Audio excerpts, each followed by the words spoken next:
بسم اللہ الرحمن الرحیم۔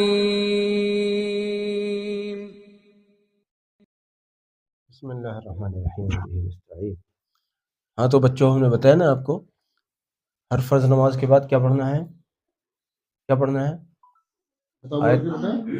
آیت الکرسی ایک مرتبہ، ہے نا؟ اور اس کے بعد کیا پڑھنا ہے؟ قل هو اللہ احد کی سورت ایک مرتبہ بسم اللہ کے سمیت، ہے نا؟ سورہ اخلاص۔ پھر کیا پڑھنا ہے؟ اللہم انت السلام ومنک السلام، یہ والی دعا، ہے نا؟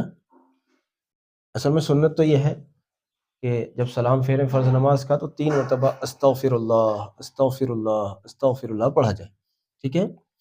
اس کے بعد آیت الکرسی ایک مرتبہ پڑھ لی جائے، پھر قل هو اللہ احد ایک مرتبہ پڑھ لیا جائے، پھر اللہم انت السلام ومنک السلام پڑھ لیا جائے، یہ والی دعا مطلب۔ اور ایک چیز اور بتاتا ہوں بہت خوبصورت، اس سب کے علاوہ ویسے تو ہر فرض نماز کے بعد 33 بار سبحان اللہ، 33 بار الحمدللہ اور 34 بار اللہ اکبر پڑھنا چاہیے۔ ہر فرض نماز کے بعد اس کو پڑھا کرو، صرف عصر میں اور فجر میں نہیں ہے یہ، بلکہ 5 وقت کی نمازوں میں پڑھو، اس کو پڑھیں گے انشاءاللہ۔ اور جب سارے معمولات، سارے عمل سب ختم ہو جائیں، پھر ایک کام میرے کہنے سے اس کے علاوہ کرو۔ کیا کام؟ 11 بار درود شریف پڑھو۔ ہم آپ کو 11 بار کیوں بتا رہے ہیں؟ کیونکہ آپ پہلے تو چھوٹے بچے ہو، دوسرے آپ کا پڑھائی کا وقت ذرا رہتا ہے، تو آپ کا وقت پڑھائی سے متاثر نہ ہو اور پڑھنے لکھنے کا وقت پڑھنے لکھنے میں ہی لگے۔ اب 11 مرتبہ درود شریف اگر پڑھ لیا آپ نے تو زیادہ ٹائم بھی نہیں لگا، جیسے مغرب کے بعد تو فوراً پڑھنے بیٹھنا ہوتا ہے۔ تو اب آپ اگر 11 بار درود شریف چاہے اپنی درگاہ میں بیٹھ کر، چاہے یہیں نماز جہاں پڑھی ہے یہیں بیٹھ کر آپ نے پڑھ لیا، تو آپ کا ٹائم بھی برباد نہیں ہوا اور درود شریف بھی ہو گیا۔ یہ بھی نہیں ہوا کہ جب استاد جی یوں دیکھ رہے ہیں کہ بچہ کہاں کون سا وظیفہ کرنے پڑے گا، کوئی وظیفہ نہیں کر رہے ہو آپ، بلکہ یہ سمجھ لیجئے کہ ہر فرض نماز کے بعد میں جو یہ 11 مرتبہ درود شریف پڑھو گے، اس سے بہت برکت ملے گی انشاءاللہ۔ ہر فرض نماز کے بعد پڑھنا، 5 وقت کی نماز ہوتی ہے نا، تو ہر نماز کے بعد پڑھنا، اور زندگی بھر پڑھنا، زندگی بھر پڑھنا، کبھی نہیں چھوڑنا، کبھی اس سے تھکنا نہیں کہ یار کیوں پڑھوں میں، نہیں، اس کو نہیں چھوڑنا، زندگی میں کبھی نہیں چھوڑنا۔ اللہ نے چاہا زندگی کے سارے مرحلے خوبصورت ہو جائیں گے انشاءاللہ، سمجھ گئے بات کو؟ زندگی کے سارے مرحلے خوبصورت ہو جائیں گے اللہ نے چاہا تو، یہ سمجھ لو آپ۔ اس لیے کون کون پڑھنے کی نیت کرتے ہیں؟ پڑھیں گے نا انشاءاللہ ماشاءاللہ؟ بھئی سب کو پڑھیں گے نا؟ سب نے ہاتھ اٹھائے، سب نیت کر لو، سب پڑھیں گے انشاءاللہ۔ جب سب پڑھیں گے تو پھر کیا کریں گے؟ پھر کیا کریں گے؟ آدھا منٹ کی اللہ تعالیٰ سے دعا کر لیں۔ اگر کبھی زیادہ کا وقت مل رہا ہے تو زیادہ کر لیں، لیکن جب کم کا وقت مل رہا ہے تو آدھا منٹ کی جلدی سے اللہ سے کچھ کہہ لیں۔ اللہ، ہم نے کیا بتایا؟ ہر فرض نماز کے بعد 11 مرتبہ درود شریف، ہے نا؟ جس ترتیب سے ہم نے بتایا اس ترتیب سے۔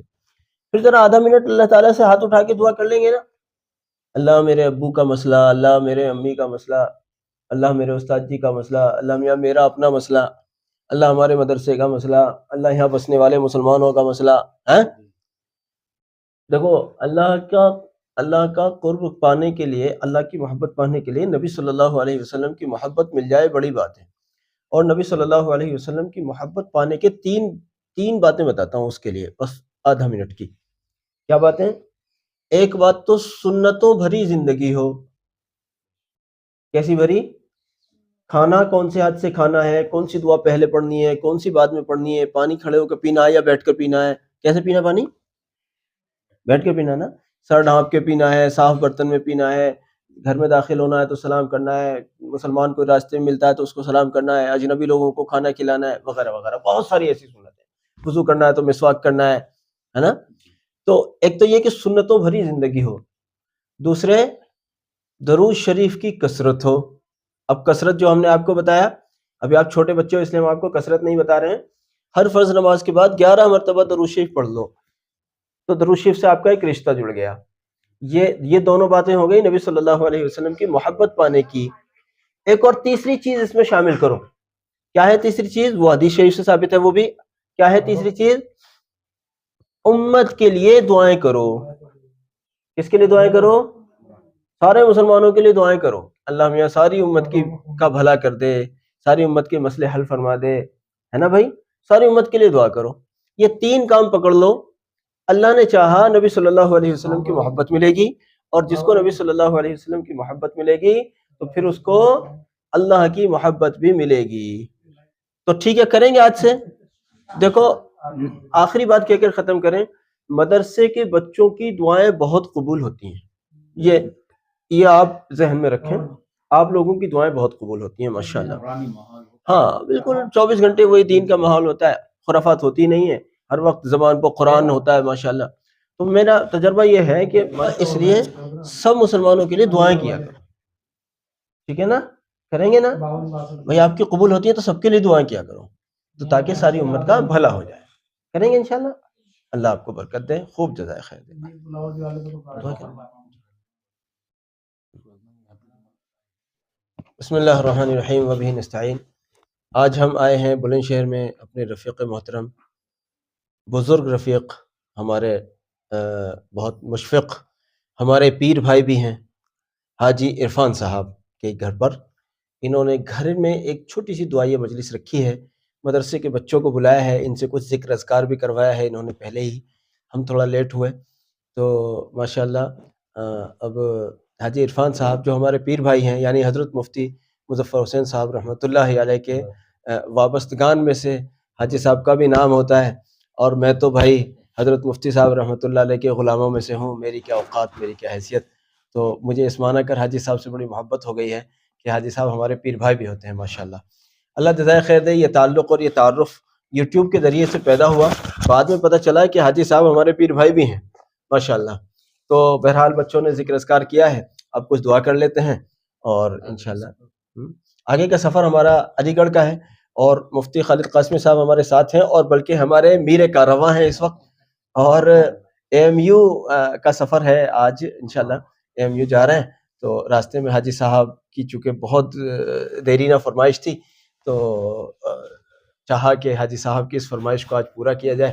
تو انشاءاللہ ایم یو بھی آپ کو دکھائیں گے، اللہ نے چاہا تو ایم یو کے کچھ مناسب سے نظارے جو ہمارے سامنے آتے رہے ان کو دکھائیں گے۔ فی الحال دعا کرتے ہیں۔ یہ اللہ کا کرم ہے اور آپ لوگوں کی قدر محبت ہے کہ آپ شکریہ، جزاک اللہ، دل سے بارک اللہ۔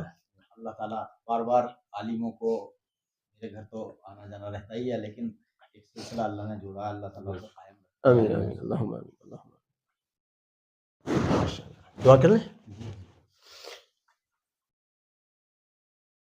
بسم اللہ الرحمن الرحیم، الحمد للہ رب العالمین الرحمن الرحیم، اللہم صلی علی سیدنا مولانا محمد وعلی آل سیدنا مولانا محمد وبارک وسلم۔ ربنا آتنا فی الدنیا حسنۃ وفی الآخرۃ حسنۃ وقنا عذاب النار، ربنا آتنا فی الدنیا حسنۃ وفی الآخرۃ حسنۃ وقنا عذاب النار۔ یا اللہ اپنا فضل فرما کر ہم سب کے گناہوں کو معاف فرما، اے اللہ ہم سب کے گناہوں کو معاف فرما، یا اللہ فضل فرما کر ہم سب کے گناہوں کو معاف فرما، ہم سب کو اے اللہ ہدایت والی زندگی عطا فرما، اے اللہ اسلامی زندگی اور ایمانی موت علی وقت ہی نصیب فرما، اے اللہ اسلامی زندگی اور ایمانی موت علی وقت ہی نصیب فرما، اللہ اسلامی زندگی اور ایمانی موت علی وقت ہی نصیب فرما، اے اللہ جب تک جئیں ایمان و اسلام پر قائم فرما، اے اللہ جب اس دنیا سے جانے کا وقت آئے اے اللہ خالص مقبول ایمان کی حالت میں اس دنیا سے جانا مقدر فرما، اے اللہ تیری خوشنودی کے ساتھ جینا، تیری خوشنودی کے ساتھ مرنا مقدر فرما، اے اللہ یہ بچوں نے بیٹھ کر یہاں تیرے قرآن کی تلاوت کی ہے، دوسری چیزیں پڑھی ہیں، اے اللہ ان سب کے پڑھنے کو قبول فرما، اللہ بچے ہیں، چھوٹے بچے ہیں، اللہ اگر سہون یا قصدن اللہ کچھ بھی غلطیاں کوتاہیاں ہو گئی ہوں اللہ معاف فرما، قبول فرما، اللہ پڑھنے کو قبول فرما، اس کی برکت سے اللہ اس گھر میں، اس محلے میں، اس شہر میں اے اللہ خوب برکتیں عطا فرما، ہر شر کو، ہر فتنے کو اللہ یہاں سے ہمیشہ کے لیے نابود فرما، اے اللہ خصوصاً اے اللہ کفار و مشرکین کے فتنوں کو ختم فرما، اے اللہ اعداء و اشرار کے فتنوں کو ختم فرما، اے اللہ اپنا فضل فرما کر ہر قسم کی خیر، ہر قسم کی عافیت عطا فرما، اے اللہ ہر قسم کی برکتیں اس گھر میں عطا فرما، اس گھر میں بسنے والے ہمارے حاجی صاحب اور ان کی پوری فیملی کو، ان کے متعلقین کو اے اللہ ہر قسم کی عافیت، سلامتی، شفا، صحت، برکتیں عطا فرما، رزق میں برکتیں، وسعتیں عطا فرما، بیماریوں کا خاتمہ فرما، اے اللہ اثرات باطلہ کا خاتمہ فرما، اے اللہ اپنا فضل فرما کر ان بچوں کو بھی قبول فرما، اللہ ان بچوں کو بھی قبول فرما، اللہ ان کے مدرسے والوں کو، ان کے مدرسے کو بھی قبول فرما، اے اللہ ان سے محبت کرنے والوں کو بھی قبول فرما، اے اللہ ہم آپ سے سوال کرتے ہیں اللہ حاجی صاحب کی ان محبتوں کو برقرار فرما، ان میں برکتیں عطا فرما، اے اللہ جن محبتوں کا اے اللہ یہ ہر موقع پر اے اللہ اظہار فرماتے ہیں، ان اے اللہ جو علماء سے اللہ والوں سے محبت کرتے ہیں اے اللہ وہ تو آپ کے بہت پسندیدہ بن جاتے ہیں کہ اللہ جو جس سے محبت کرتا ہے وہ انہی کے ساتھ محشور ہوتا ہے۔ یا اللہ اے اللہ جن اللہ والوں سے ان کی نسبتیں ہیں اللہ وہ اللہ والے تو تیرے بڑے مقرب بندے تھے، اللہ حضرت مفتی صاحب رحمۃ اللہ علیہ سے ان کی نسبت ہے، حضرت مفتی صاحب رحمۃ اللہ علیہ تو تیرے اولیاء کاملین میں سے تھے، اے اللہ اگر اے اللہ ان سے محبت تھی اے اللہ اس محبت کی برکت سے اے اللہ ان کو بھی حضرت مفتی صاحب کے ساتھ محشور فرما، حضرت مفتی صاحب رحمۃ اللہ علیہ کے درجات کو بلند فرما، اللہ جنت میں ان کے درجوں کو بلند فرما، اللہ جنت میں ان کے درجوں کو بلند فرما، اے اللہ ان کے نقش پا ہم سب کو نصیب فرما، اے اللہ جو ان کی تعلیمات تھیں اللہ ان تعلیمات پر ہم سب کو آگے بڑھنا نصیب فرما، اے اللہ ہمارے مشائخ کے طور طریقے ہماری زندگیوں میں داخل فرما کر اے اللہ ہمیں سنتوں بھری زندگی اور اے اللہ تیری اور تیرے رسول صلی اللہ علیہ وسلم کی خوشنودی والی زندگی عطا فرما۔ حاجی صاحب نے یہ مختصر سی مجلس جن خوبصورت مقاصد کو لے کر اے اللہ منعقد کی ہے ان مقاصد میں اللہ برکتیں عطا فرما، اگر گھر میں کچھ مہمان ہیں اللہ اگر ان کی بھی کچھ مقاصد ہیں ان کی بھی کچھ حاجات ہیں ان کو بھی پورا فرما، اے اللہ ہم نے جو مانگا ہے وہ سب عطا فرما، اللہ جو رہ گیا وہ بھی مزید عطا فرما، اے اللہ یہاں محلے پڑوس میں پورے شہر میں برکتیں عطا فرما، اپنے حبیب صلی اللہ علیہ وسلم کے طفیل ان دعاؤں کو قبول فرما، وصلی اللہ تعالی علی النبی الامی الہاشمی الکریم برحمتک یا ارحم